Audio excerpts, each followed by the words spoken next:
A case before the U.S. Supreme Court could define how cities across the Bay Area and across the country, for that matter, tackle homelessness. The case out of Grants Pass, Oregon, is about whether a ban on people sleeping in public parks is constitutional. The law there fines people nearly $300 for sleeping outside, even when no shelter beds are available. Repeat offenders can be sent to jail for 30 days.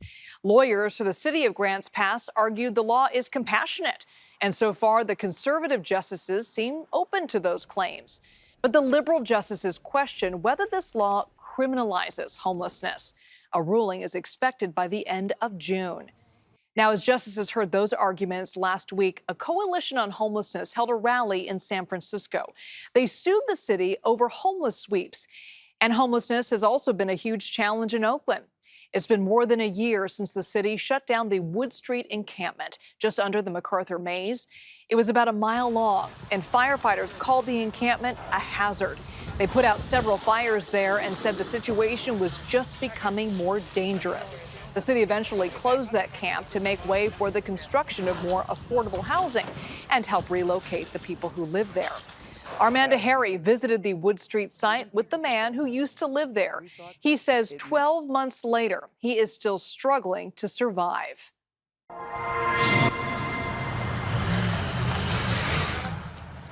Once home to more than 200 people, the Wood Street encampment is now a shell of what it once was. Lamonte Ford says he helped build it. At first, it was nothing. We've watched it grow into something phenomenal, but it's really sad because... He says they cultivated a community, and it saved his life. It meant the world to me at the time. I came out here to commit suicide, but instead I found a community that's standing behind me now. It's nothing that I wouldn't do for them. It's nothing that they wouldn't do for me. Ford says they turned other people's garbage into their homes. But since he was evicted from Wood Street 1 year ago, his life has deteriorated. Since then, I've been arrested. My addiction has picked back up. It's embarrassing to say, but being transparent helps me along the way. He says now his community is spread out, and many are struggling. They've seen about a dozen people who once lived on Wood Street die since the eviction. Vicki Baker is another former Wood Street resident, just struggling to get by. They expect miracles, and we're not capable of that. But if we can't be here, where can we be? Baker now lives in an RV with all her pets on Willow Street, just a block from Wood Street. Somebody had told me this was how I was going to spend my retiring years. I'd have laughed. She says she doesn't feel safe anymore. She doesn't leave her RV after dark, and she wishes this wasn't her reality. I didn't choose this. Some people have. It was not my choice. I would love to pay rent. I really would. To have anything available for us after this. Ford walked through what is now left behind on Wood Street, disappointed by what he saw. The blight that you see, yeah, it sickens me. But what are we going to do with it? A lot of it is illegal dumping. Ford says the city doesn't provide the encampments with dumpsters to dispose of their waste. He wishes the city let them keep the encampment. He says they were successfully providing a sense of community and mutual aid for those experiencing homelessness. We did reduce the numbers for arrests. We did see a decline in addictions. We did provide things for people to do. Now, when the camp closed last year, the city said 39 people accepted shelter at cabins and 11 moved to a safe RV program. Still ahead, a Bay Area homeless advocate joins me live to talk about what has changed in the efforts to get people off the streets. And a small business owner weighs in. They're supposed to follow. That's fair. They're supposed to follow. If you have to move them around, move them from one place, they're supposed to follow and move out.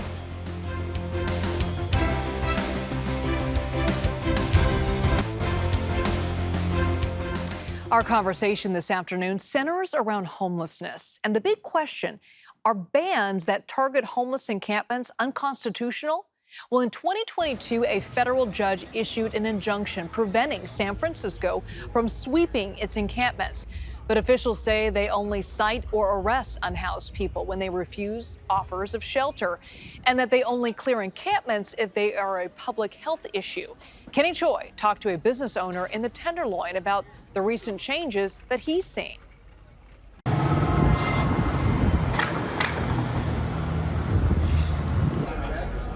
Residents in many of the unhoused in the Tenderloin near Leavenworth Avenue say sidewalk sweeps happen several times a week. Amigos market owner Najib Quraish has noticed a difference over the last couple months. Not so many people hanging around. The street being cleaned. The small business owner opened his store on Leavenworth and Ellis 20 years ago. He says the proliferation of tent encampments on nearby sidewalks has been problematic.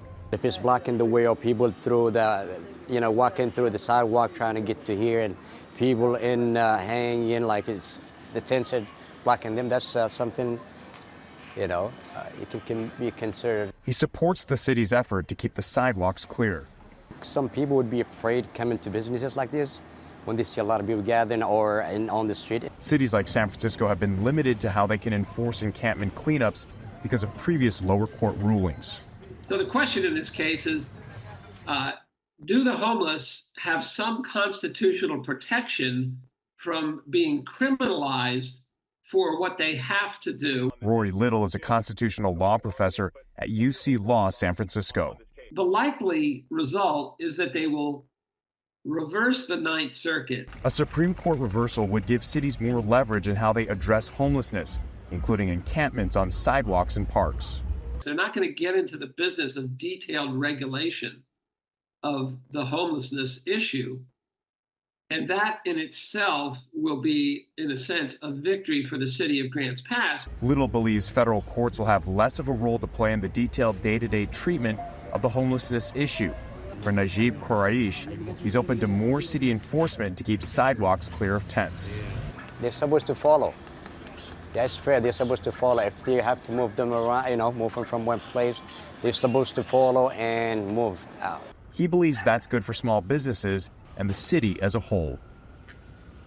Joining me now is Jennifer Friedenbach, the Executive Director of the Coalition on Homelessness here in San Francisco. Thanks so much for being here. Thanks for having me. What are your thoughts on this case before the Supreme Court justices? Yeah, they're deciding on whether or not it's okay to cite and jail people who have no other choice but to be on the streets. Of course, from our perspective, we don't think that's okay. And we have sued the city because we have evidence that was undisputed by the city that they cited or arrested 3,000 people who had no other choice but to be homeless. So how do you think their decision, however they rule, will impact the homelessness crisis here in the Bay Area? Yeah, well, one thing we can say for sure is that we will not see a decrease in encampments if this constitutional right is overturned. Which may sound counterintuitive, but these kind of operations actually exacerbate homelessness. They make it much worse. So people get fees and fines that they can't pay. It destroys their credit. They can't get into housing. If they're being moved around constantly, which they are right now in San Francisco, they're being swept even with our preliminary injunction in place. And what that means is that they lose contact with their outreach workers. And if they're on the queue for housing, they're unable to get in.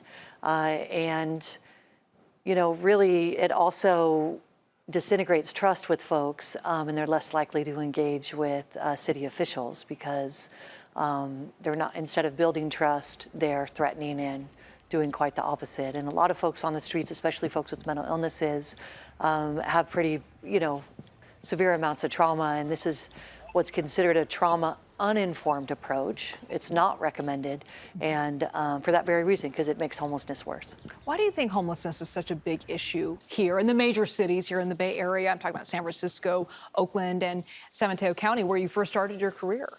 Yeah, we see homelessness up and down the West Coast rising. Because of rising rents.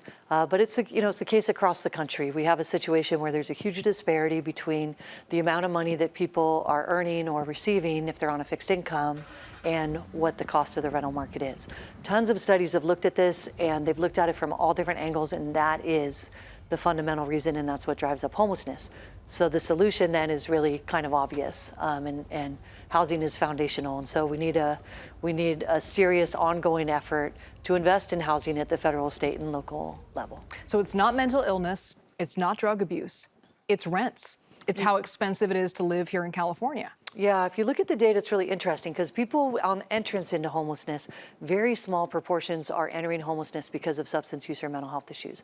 But as they're homeless for longer and longer, those rates start increasing because of the trauma of homelessness. And it's impossible to address those issues, to recover from those issues, and for employment and all the other things that people need to thrive and survive is impossible if they're on the streets. But once they're in housing, they have that bed, they have that door to lock, they have the stability, they're able to address those issues in a much more fundamental way. In fact, the federal government invested in veteran homelessness, and that's exactly the kind of thing that we need to see. And what happened is that an ongoing investment, that was a serious investment, and we've seen veteran homelessness decrease by 50%. That initiative was wholly focused on housing, on the Housing First model, and has been tremendously successful here and across the country. Some cities have gotten to zero, basically zero homelessness among homeless veterans as a result. Wow, down 50%. That's remarkable. Yeah, so we have solutions. We have a ton of solutions. What we're saying is, let's spend money on the solutions that work. Let's not spend money on the solutions that don't work. And these criminalization efforts are incredibly expensive. We have a huge shortage around police officers that they're always talking about. In San Francisco, 15% of our police officer time is spent responding to homeless complaints. So mostly people are gone on arrival. It's a huge waste of resources. So we really need to shift gears and put our money where we're going to get some real results. You've been doing this work for 25 years. You started in San Mateo County. Now you're in San Francisco. Have you seen the problem change over the past 25 years since you've been doing this? Yeah, it's so hard to answer that question because there's so many different angles. Sure. I think the hatred against the population has definitely increased. And so there's a lot more vitriol, more than I've seen, and I've seen a lot of vitriol.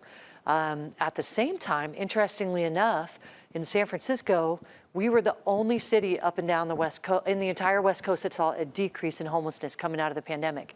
That's because we had put on the ballot Prop C. It led to thousands of people prevented from being homeless, thousands of people getting housed. And now, and in Santa Clara, they had a similar effort. They only saw a 4% increase. The cities who didn't do that, massive increase. Oakland, 20%. Portland, 20% increase. We had, just huge increases in all these other cities that didn't have similar efforts. And so I think we are smarter and know how to address this issue. At the same time, the politics are so bad around it. And so we continue to do these very performative kind of, political theater approaches that really don't make a visible difference for San Franciscans, where they're seeing less homelessness, or for homeless people themselves getting off the streets. Do you believe politics is slowing this down? Very much slowing it down. I mean, this whole case is a prime example. And I think with all these different politicians weighing in, it's really kind of political theater, because they all know that even if they can't arrest people for being homeless, it's not going to decrease homelessness. Even, Judge Kavanaugh was mentioning that in the oral arguments. Judge Roberts mentioned, obviously housing it's a policy issue that's going to solve this issue. So we all know what the solution is. We know jailing doesn't work, yet we're still talking about it. All right, Jennifer Friedenbach, thank you so much for joining us, and hopefully we'll have you back to continue this conversation.